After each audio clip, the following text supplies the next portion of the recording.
Chaque famille a ses jeux. Chez nous, c'est le trapèze. Toute la famille en fait. Même les vieux? Ah oui, ma mère, elle en fait. Elle a 150 ans. 150 ans? Ouais, elle a déjà eu sa 3e dentition. Ça quoi? Vers 135 ans, on a une 3e dentition qui pousse. Vous aussi, vous l'auriez si vous viviez jusque-là. Mais vous pourriez vivre jusque-là. Nous aussi, on mourrait très jeune à l'ère industrielle. Il y a des familles où ils sont très forts en saut. Il y en a qui marchent sur des lianes.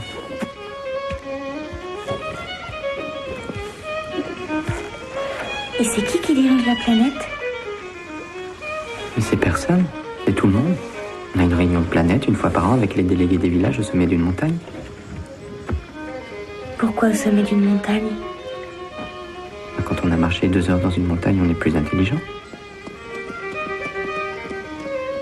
Puis on a les réunions de contraception, une fois par an dans les villages. Contraception?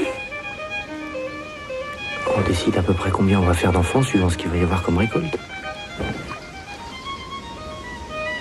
Le matin, on joue un peu comme ça. Et puis après, on mange. Qu'est-ce que vous mangez? Ben, de tout. Des fruits, des légumes, des olives, des brochettes de légumes crus, des céréales. Et de la viande? Ah non, on mange des haricots. Parce que c'est bon les haricots. On mange tout cru. Vous avez pas de feu? Si, mais on s'en sert plus. Enfin, seulement pour forger quelques couteaux une fois par an. Et ensuite, on s'occupe des cultures. Louis! Quoi? Viens, viens!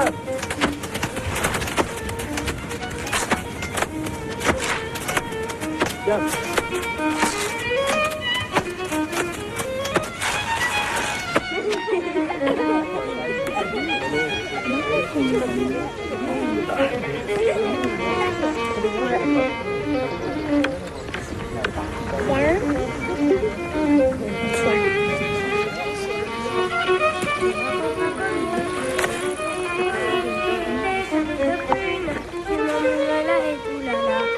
Et l'après-midi, on s'occupe de notre cerveau.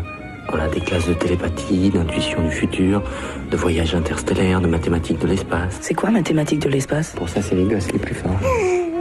Alors, Loumi, va te cacher.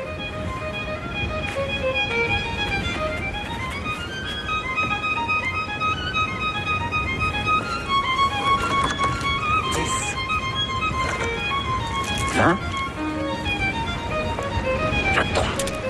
Loumi, reviens!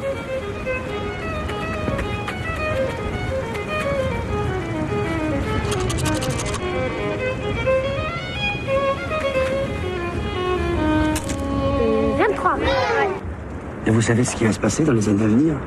Ah non, ça je sais pas, non. Même en vous concentrant, vous n'avez pas de vision. Ah non.